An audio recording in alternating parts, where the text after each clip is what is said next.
শান্তিনিকেতন ভ্রমণের একটা বড় উদ্দেশ্য অবশ্যই থাকে কঙ্কালী মায়ের দর্শন।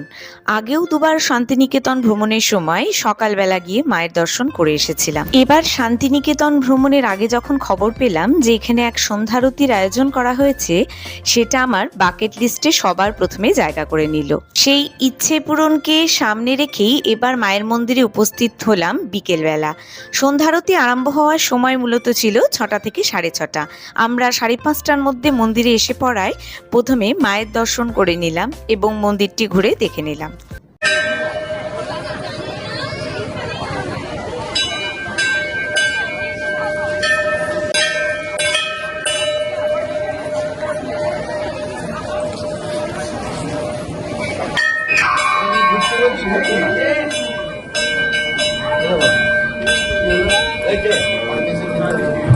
সতী মায়ের 51 পীঠের মধ্যে অন্যতম হলো এটি। এখানে মায়ের কোনো মূর্তি পুজো হয় না, মা পটে কালী রূপে পূজিত হন। সাধারণত কৃষ্ণ অমাবস্যা রাতেই দেবী কঙ্কালী এখানে কালী রূপে পূজিত হয়ে থাকে। দুর্গোৎসবের সময় এই মন্দির চত্বরে হস্তশিল্পের সামগ্রীর বিভিন্ন দোকান বসে এবং বটগাছের নিচে আয়োজন করা হয় কুমারী পুজোর। 6:45 বাজতে না বাজতেই এই সন্ধ্যারতি স্থানের চারপাশ দিয়ে এখানকার দর্শনার্থীরা ভিড় জমাতে শুরু করেন। আমরাও গিয়ে নিজেদের স্থান দখল করে নিই। দেখলাম একে একে সব পুরোহিতরা এই স্থানে আসতে শুরু করলেন। 5 জন পুরোহিত আসার পরই শুরু হলো এই সন্ধ্যারতির অনুষ্ঠান।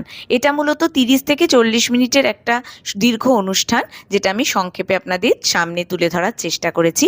তবে চলুন।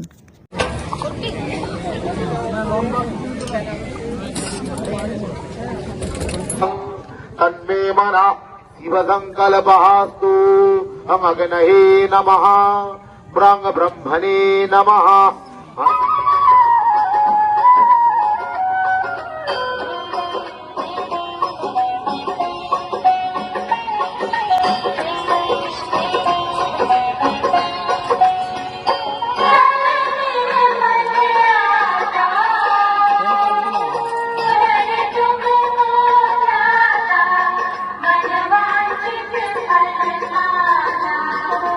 এখানে বলে রাখি, যে কোনো সাধারণ মানুষই তার পরিবার পরিজন বা অন্য কারো মঙ্গল কামনায় সংকল্প নিয়ে এই সন্ধ্যা আরতিতে অর্থ সাহায্যের মাধ্যমে সেই মনস্কামনা পূর্ণ করতে পারেন। এর জন্য এখানে যে নাম্বার দেওয়া আছে সেখানে যোগাযোগ করতে হবে।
काली माता की, बोलिए गंगा माता की, बोलिए रुरु भरनाथ की, बोलिए कंचेश्वर महादेव की। একাদশ রুদ্র কি, ষষ্ঠী মাতা কি, ওম নমঃ পার্বতী হারা। এই সতীকুণ্ডতেই মায়ের কোমর অংশ পড়েছিল এটি কথিত আছে এবং এই সতীকুণ্ডের সঙ্গে কাশীর মণিকর্ণিকা ঘাটের সরাসরি যোগাযোগ রয়েছে, এটাও কিন্তু অনেকে বলেন। মন্দিরে প্রতিদিন ভোগের আয়োজন করা হয়, কুপন 60 টাকা। ডালা কত টাকা দিয়ে শুরু হচ্ছে? ডালা 51 টাকা আছে, 101 টাকার আছে, 151 টাকার আছে, যেমন নেবেন। মন্দির থেকে বেরোলেই বেশ কয়েকটি দোকান রয়েছে যেখানে চপ, চা এগুলো বিক্রি হচ্ছে। আমরা একটু চা খেয়ে নিলাম, নিয়েই চলে গেলাম পাশে যে কাঞ্চীশ্বর শিব মন্দির রয়েছে সেটা দর্শনে। এখানেই কার পার্কিং এরিয়াটি রয়েছে। এখানে কথিত আছে যে মহাদেব মাটি ফুঁড়ে উঠেছিলেন।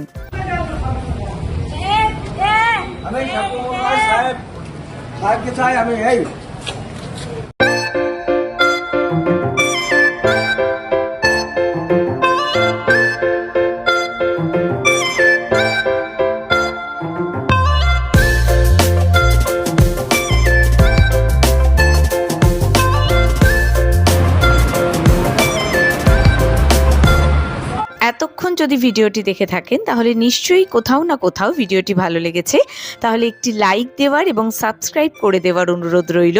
এরপরে অপর একটি ভিডিও নিয়ে আসবো যেখানে শান্তিনিকেতনের বিশ্ববিদ্যালয়ের বিভিন্ন জায়গা, সুরুল রাজবাড়ি, সৃজনী শিল্পগ্রাম ইত্যাদি সবকিছুই থাকবে।